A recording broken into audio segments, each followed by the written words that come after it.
Hi, everyone. I'm Erika Steinberg, and welcome to Around the Ladder. This is where I have conversations about the winding, unexpected, and sometimes uncomfortable paths that our careers and our lives can take. Most of us grow up thinking that there's a plan that you're supposed to follow. You work hard, you build your resume, you keep moving forward, and eventually it all adds up to something that feels meaningful and stable, right? But the reality is that you can be successful on paper and still feel disconnected from your work, or exhausted by it, or just unsure if the version of success that you've been chasing even fits you anymore. My guest today, Alex McCann, has been thinking and writing about that tension. He's 25, he's already moved through multiple career pivots, and he's now building a company focused on helping people navigate career decisions in a world where the old playbook just doesn't hold up. So today we're talking about what happens when the path that you were told to want stops feeling believable. Alex, so glad you're here, even though you're not feeling so hot. Thank you for being here. So No, thanks so much for having me. great. Let's dive in. I wanted to talk first about your career because you have been when we Mm. first met, and just so everybody knows, we connected on LinkedIn, and I think I looked at some of what you were writing and what you were doing, and I reached out and I was like, please come on Around the Ladder, like just sight unseen. So I appreciate you being here and taking that leap of faith. But I know that Mhm. you've gone through, you told me you were focused on engineering, music, marketing, and now you're building this business that is really meaningful to you. My question for you, though, is what stayed consistent? Like, what was the through line if you had to identify one through those shifts, or was there one? Ooh, good question. So I think the through line between all of those pivot points was really just engaging with my own curiosity and testing assumptions that I had about myself. Um, I honestly, I think it's really, I definitely didn't know at the time. I couldn't have articulated to you, you know, what was going to be the thread that tied where I was at that moment to the next thing that I was going to do. Things always look clearer in hindsight. Um, and I think that one of the things that I've been moving toward, so so each of these pivots has taken me closer and closer to a place of um, exploring solutions to really big problems. I think the thing that moved me away from engineering was the thing. It was that I wasn't particularly interested in solving um, kind of I needed variety, and all of the people that I'd seen who were successful in engineering had a real talent for kind of like laser focus on a specific problem that was quite clearly bounded. Um, and I think the thing that excites me so much about what I'm doing now is just how broad the problem is. I really struggle to speak about what I'm doing without people kind of coming to me and saying, "Oh, I know somebody that needs that," or I wish I had this 10 years ago. And I'm constantly met with enthusiasm and interest. So yeah, I would say that it's hard to say what's tied these things together, but it's clear that I've definitely tried to optimize and move towards a place of um, solving big, broad problems with lots of variety. Yeah. And I like that the first thing that you said, curiosity, was really what struck Mm, me because all of this, and then, I want to talk about your Substack, Still Wandering, because that's what I really see in there is this mm, intense curiosity and unrelenting interest in getting to the heart of what's going on, what's been going on for you and people who you know. So mm, maybe that curiosity really is part of that through line, because mm, you spare nothing in your Substack, in the best way possible. I mean, it's not mean spirited at all. It's incredibly curious, and you are looking at what you've been going through and what you've been feeling and what other people have been going through and feeling, and you're writing about it in a way that I just haven't seen before. Um, mm. well, I want to get to the viral piece first, of course, because I didn't even Sure. know about that when we first met, and then I looked at it. So one of your pieces, I think it was last August, went viral last Mm. year, and it was even picked up by the Financial Times. So let's talk about what that one was about and why you think it resonated. Sure, yeah. So it was called The Death of the Corporate Job. Um, and I wrote it because at that time it was really early into my journey of exploring what career confusion or career uncertainty looked like from all of the different angles. And I had read a book called Moral Ambition by a historian and journalist called Rutger Bregman, and he basically makes the case that a lot of really smart, ambitious, intelligent people are ending up in meaningless work that has very little social impact. And that reflection was really interesting to me because I was traveling at the time. I was in Latin America with a big group of friends of mine, and many of whom were top graduates from top universities with valuable degrees, and they were working in these jobs that they comically made up titles, and I asked them simply, what would you do in your kind of day to day, and I can never get a straight answer. um and so I kind of, I began to explore, is there something about the nature of working in a big bloated corporation that leads to these type of roles, and you know and trying to explore the waste of talent and ambition that was going on at a kind of organizational level. And so yeah, I started speaking to people that were working in these corporate jobs, and started making some kind of comparisons to, if you look at a generation ago, what the deal was that you got as you entered corporate life, the kind of steady progression, all of the benefits, the loyalty from your employer, compared to the deal that my generation get now. Um, and yeah, I mean, honestly, I didn't expect it to blow up like it did.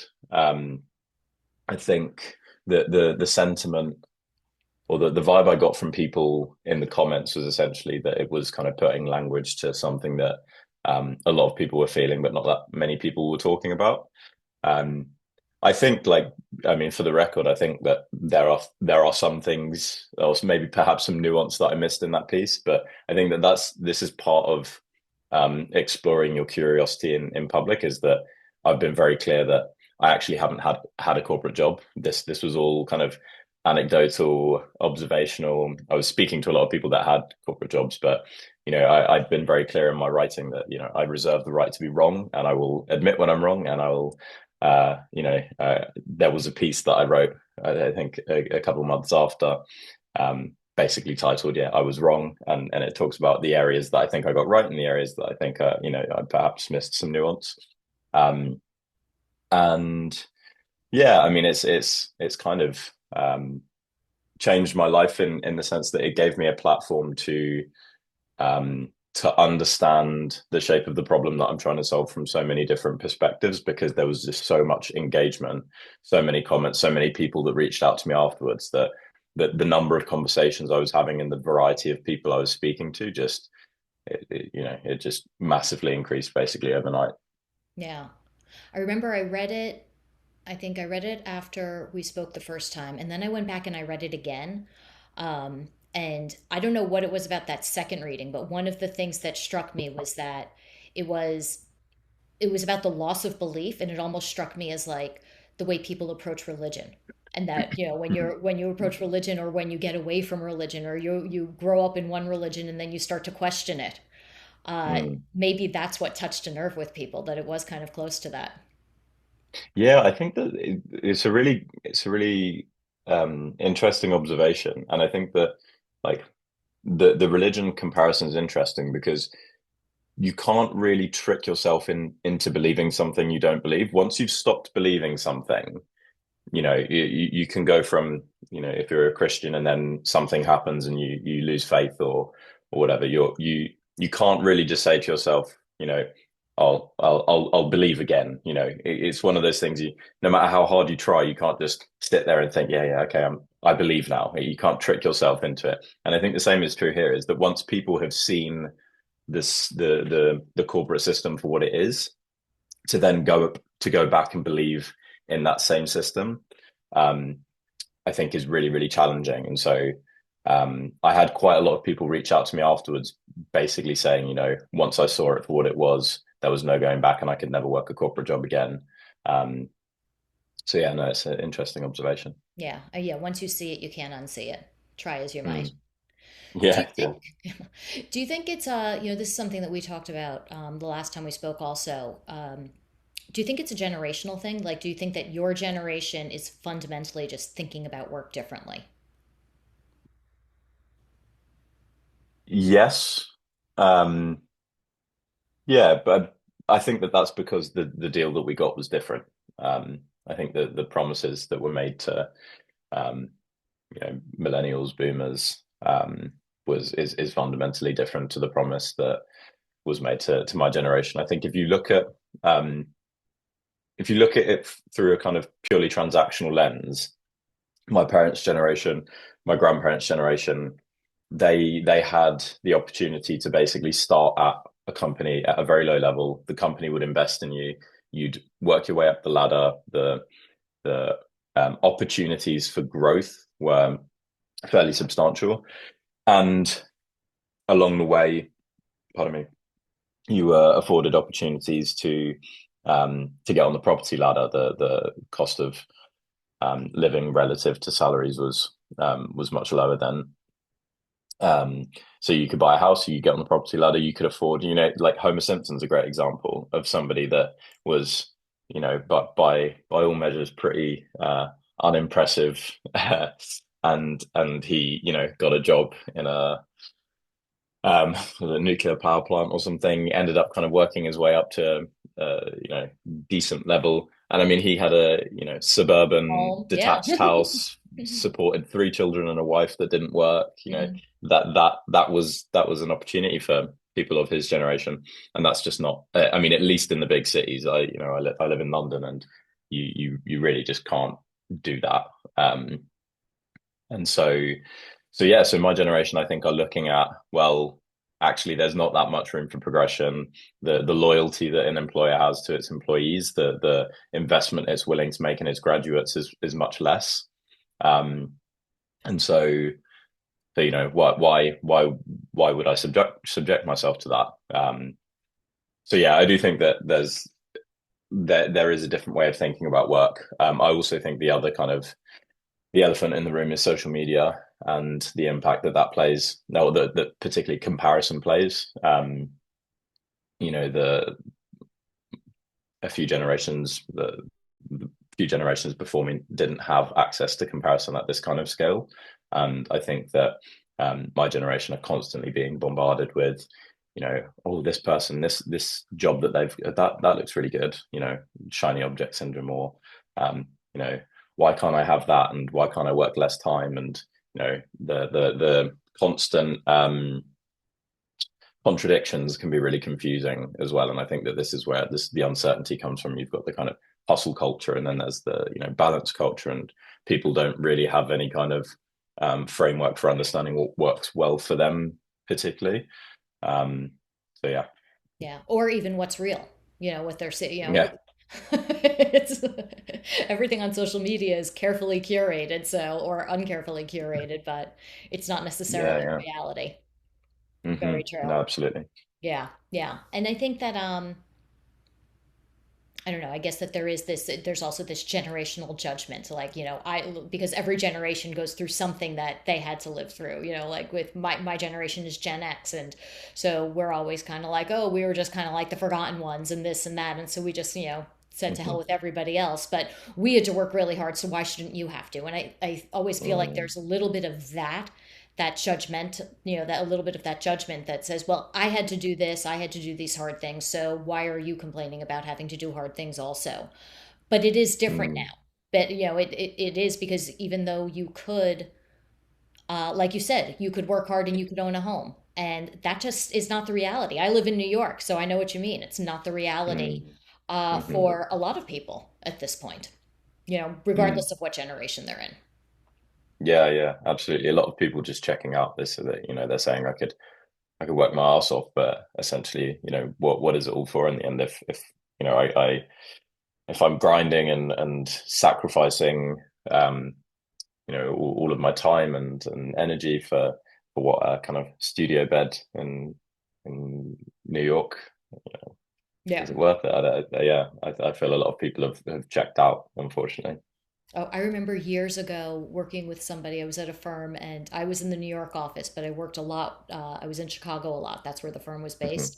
And I was talking with somebody on my team who was telling me what he was paying for his, I think, one bedroom apartment in Chicago.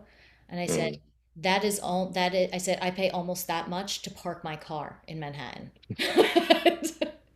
He was just kind of like, what? Yeah, yeah, I was yeah, like, yeah, and it's not even in my building, it's 5 blocks away. So it was, yeah, kind of insanity. yeah.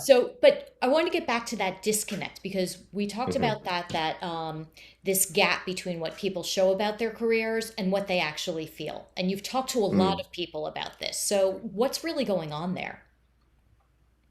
With regards to them pretending in their Yeah, careers, okay.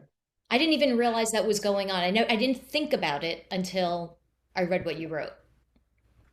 Yeah. So I think there's so many angles to this. I think that um, in a if you look at this problem from a kind of organizational perspective, if you think about the way that um, large companies operate, there's a fantastic book called Bullshit Jobs, which I reference in the piece, and I'm not going to be able to remember them from off the top of my head, but David Graeber, the author, essentially talks about these jobs that have been created by um, it by the kind of bloating of the big corporation. And you think, there's so many jobs where your work is essentially to, like the manager is their primary role is to basically watch other people doing work and make sure that they're doing it correctly or something, which is kind of like, okay, you know, that's a job that's all about keeping up appearances. Then there's he calls them like the duct tapers, where this job to exist where to fix the work that other people aren't doing. And so I think there's this whole kind of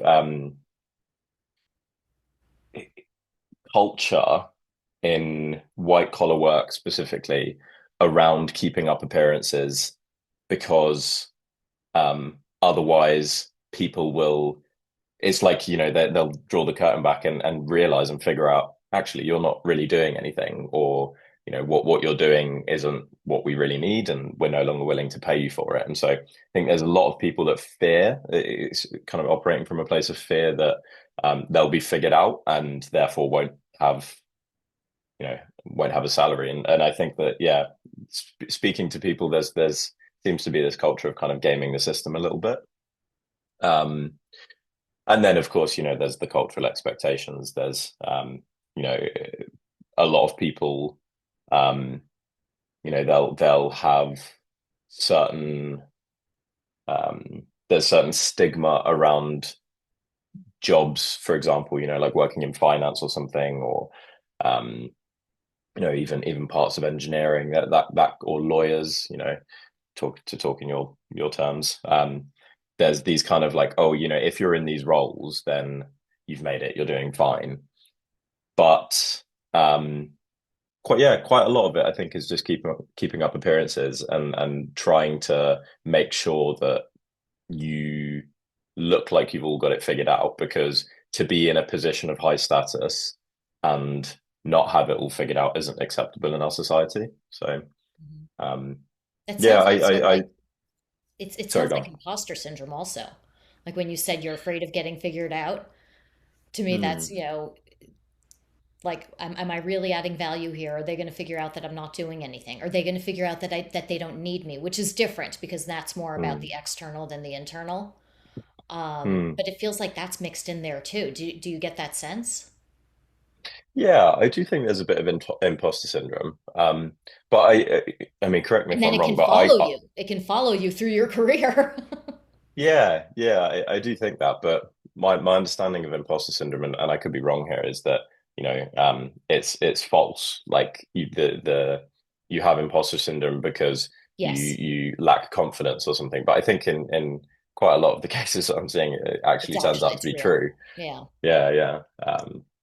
Maybe I'm incorrect there, but yeah, that seems to be the sense of when I talk to people is they have an awareness of, what I'm doing actually doesn't really bring too much value, but you know, I've got to have a job and I've got to keep up appearances again. Yeah. Yeah. No, you're right. You're right. Because the whole thing with imposter syndrome is that uh, it's um, it's an internal thing. It is an Hmm. internal thing, but what you're talking about is a lot scarier. So thanks for that. But it just it feels also like people are going through, they're feeling something, they're going through something, something's off, they can't name it. It's hard to articulate what's feeling wrong. Mm, And so that just perpetuates this feeling of something is wrong and I'm going to get found out. And there's it's hard to put a name to it. Like how do you come up mm, with, oh yeah, my work here isn't really needed. Or you mm, look at it and say, my work here isn't really needed, or it's something that, like, three other people could do really easily, and it doesn't take four of us to do this work. mm, mm. Absolutely. Yeah, and I mean, so much of that is likely to be exposed now because of AI and because of automation. And you know, I think we're increasingly seeing in a lot of these white collar jobs, people essentially automating themselves out of work. I've had conversations with plenty of leaders of big organizations, and they're saying that so many of their employees are just they just don't even come into work anymore. They create these agents that do the work for them, the kind of replicas of themselves, and then they just stop working.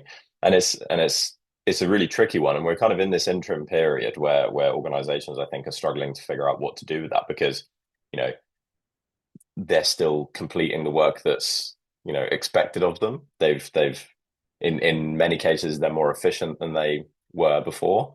Um, should they should they not be paid? It's a really tricky thing, but Yeah. um, yeah, I think it's going to be a very interesting few years.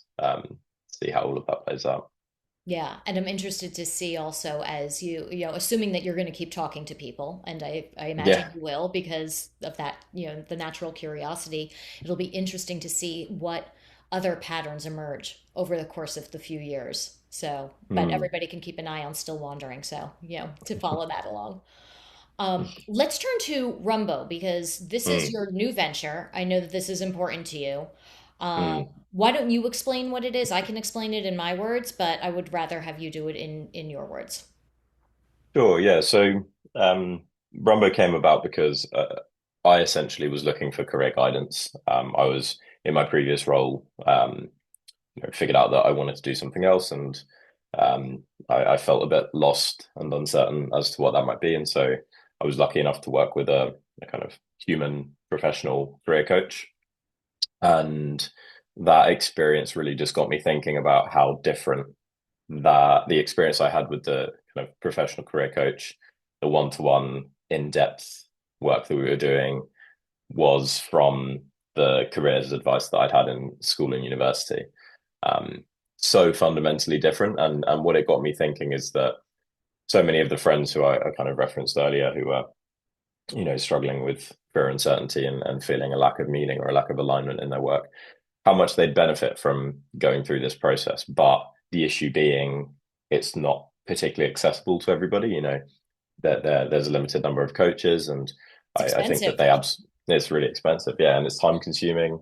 Um, and so yeah, I reached out to my now co-founder and I said, is there a way that we can build a platform that begins to replicate and expand some of the processes that a career coach uses? And yeah, that was roughly 9 months ago. We launched about 2 months ago. Um, and I think that the kind of philosophy of our platform is essentially so many of the tools that you see out there now are really focused on tactical things. It's CV prep, interview prep, LinkedIn optimization, all of these kind of things. But I think that all of that is it should come after you're clear on your strategy and direction. And I'm not seeing any tools that are helping people go through that process of figuring out what their strategy is, what their career kind of operating system is. And so yeah, we've built a tool that helps walk people through this process, through the process of understanding themselves better, through the process of understanding the market opportunities better, and how they can go about addressing particular gaps in the market. And yeah, I think looking to work with, I think the problem starts and ends with education. Um, so really want to see if we can kind of get involved with more educational institutions, universities, schools, further ed colleges, etc. But it's quite a hard industry to sell into. Um, but that's where I think we can have a real impact. But we're so early on in our journey. I think the main thing is for us now is figuring out where's the place where we can get our tool into the hands of the people that we hope we can have an impact on. Yeah, and when I hear you describe it like that, it reminds me of something that a friend of mine has said to me quite recently, and I've been thinking about it a lot, and I've shared it with other people, that you want to be running to something and not running away from something. And it feels like Hmm. when you are tactical about it, you're running away from the fear of not having a job. Like, what do I need to Yeah. do? Everything is supposed to, what do I need to do? How do I need to turn myself or twist myself into all these different shapes so that somebody will want to employ me? Yeah. Versus what is it that I want? What am I running Mm-hmm. to? What do I want to run Mm-hmm. to rather than run away from? And that really that changes it a lot when you are clear on your strategy and what you want and what's important to you. Yeah, no, you're absolutely right. Yeah, I think that so many people go into the job search process or looking for their next opportunity with such little data. I think is one of, if not the most important decision that a person makes in their lives, and they go into it with, I think the typical approach is essentially if you've gone to uni, it's um, what do people who do my course typically end up doing, Mm. and they'll apply for jobs that way. And I think um, if you go through a process of better understanding yourself, you're right, you kind of shift away from running away from something to running towards something, and much of our process is focused on this kind of, well, hold on a second, take a step back. How can we get more data so that we can make more informed decisions? And so the output of the platform, we do have some of the tactical stuff, but it's at the very end, and it's only when the user's ready. The kind of, I suppose, the main differentiator and the thing that we're really excited about is that um, we're really helping the user get a strategic direction. They have a kind of focus area, and then they want to run experiments. They want to test assumptions they have about themselves, test hypotheses. For example, if you say you want to be a teacher, um, you know, rather than just applying for a bunch of teaching jobs, can you actually test? Can I explain a concept in simple terms so that a group of people can understand it, or do I have the patience to be around 30 kids for 6 hours a day? All of these things are things that you probably want to figure out before you go and apply to a bunch of teacher jobs. Um, but a lot of people don't have a framework or a system for understanding those, or it just feels a bit foreign, that kind of that approach. So yeah, so that's I think the key selling point is that walking people through this process, and what that means as well is that if they then go for a particular job um, and it doesn't work out, is that when they have to go through this process again, they've got the tools there. They know, okay, it's fine. We've been here before. This is what I've got to do to get to where I want to go. Yeah. And I think there's also the pressure that, especially if you've gone through university, that you should have it figured out by then. That the Hmm. whole idea is that, well, you've had these years to figure out what it is that you want to do, so why don't you know? I mean, my undergraduate degree was in history. I had no idea what I wanted to do. I knew that I liked history, so I studied history, and I had Hmm. the benefit of studying something that I loved. But what was I Hmm. going to do? Be a historian? Yeah. Hmm. Teach? No, not with my patience level. Yeah. So yeah, I knew enough about myself to know that. Hmm. So then, as you're doing this, so you're building this company. You are talking to people, you are writing, you've been very open about your thinking process, what you've been considering, what you've been talking to people about. hmm What's it been like to share your thinking publicly while it's still forming? I mean, you Yeah. mentioned that you got some pushback from people, or that and you said, hey, yeah, I was wrong about this one thing, but what's that been like? Yeah, great question. It's been interesting. It's been a really interesting experience. I mean, I'm very grateful for all of the momentum that we've got and the kind of positive feedback. There have been some criticisms, and some of them are valid, some of them Good. are just people, yeah, people hating. But yeah, such as I'm because I kind of post graduation did a few years in marketing and particularly around content. I know what it's like to build in public, and I know what comes with that. And I was very aware of the pros and cons going into it. Was like it was um, a very kind of clear decision for me to build this company in public rather than in private. I actually sat down with myself and I said, well, there's the pros and cons. I could do it in private. I could do it in public, and I decided to go for public. Um, the I think the one of the really interesting criticisms has been around the topic of privilege, and this is something that I love to hear other people's opinions on. I think that one of the um, main criticisms with what I'm doing is essentially, you know, to sit around and ponder the meaning of your work is if you're in that position, you are most likely privileged. Um, and you're not building something for people who have a lack of privilege. And I think actually that's probably fair. I think I think that that's right. That if you're struggling to put food on the table, you're in survivor mode, and you're not really thinking about, am I fulfilled, or is my work aligned with my, individuality and all of these kind of things. It almost sounds ridiculous to a person in that position. But what I think is really a shame is that the people do who do have tremendous privilege um, are wasting it. They could be doing something that has more impact. They could be, fulfilling their potential. And I think that that's really a shame for the people who don't have the privilege. Um, so I think, yeah, one of the things that I've changed my mind about, initially when I had that criticism waged on me, I had this kind of guttural reaction to basically like, no, no, no, it's for everybody. And as I've done some more thinking and reflecting on it, I don't think that that's true at all. But I do think that it's clear that we hope that we can help people who do come from a kind of privileged position to make the most of that privilege.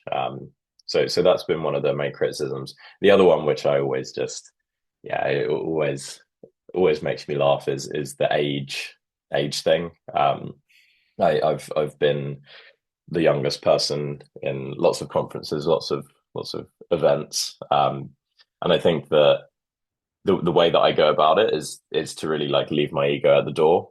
Um, and I think that a lot of young people that are trying to learn more about an industry or trying to network, the mistake that they make is they feel that they have to prove themselves.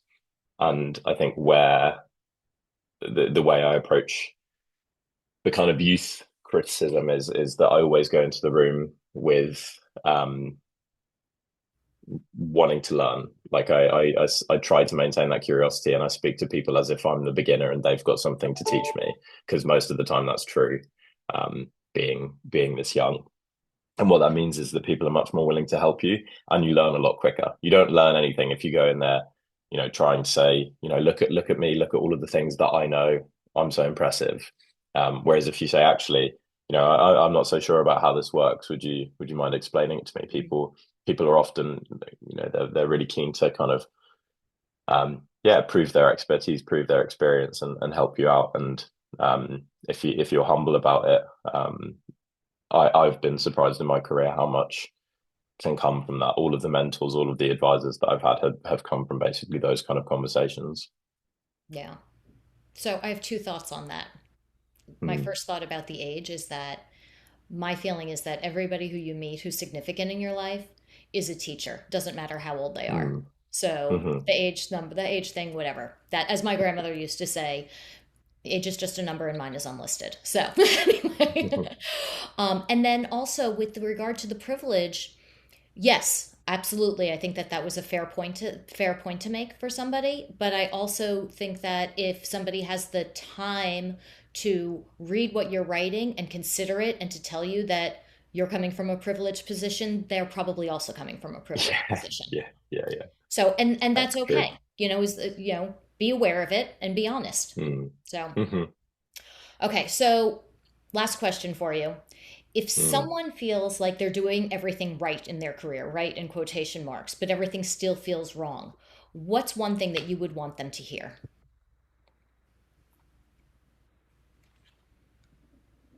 So if someone feels like they're doing everything right in their career, but things still aren't going right for them. It just feels off. Hmm. I think I'm going to answer this question from my own experience and what changed for me, because I suppose to a certain extent that was the situation I found myself in the last job I had. It was like a really good job title for somebody my age. The pay was good. It was very flexible, at an interesting company, but something didn't feel right. And I think that the thing that worked for me was to connect to connect the work I was doing with a problem that I was really interested in solving. And so the work that I did with my career coach, we kind of looked at what problems I enjoyed helping other people solve. And there was something about helping people realize their kind of unfulfilled potential. And so that was like a really interesting problem for me, as I was having conversations with my friends who were saying, I don't know what I wanted to do, and I just got really excited by oh, well, you could do this or you could do that. Like let's explore, let's experiment.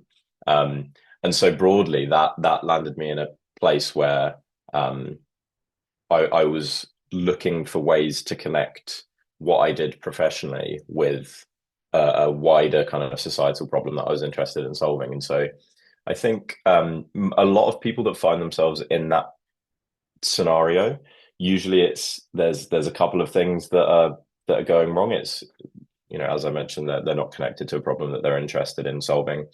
Perhaps it's that they're not seeing the direct impact of their work. I think this is the one that's most characteristic of corporate work, is that you make a decision, you do a piece of work, and then by the time it gets through all of the layers of bureaucracy, you don't even know what's yours, you don't know what you've done, and you don't see, it really feels like a waste of your time and effort.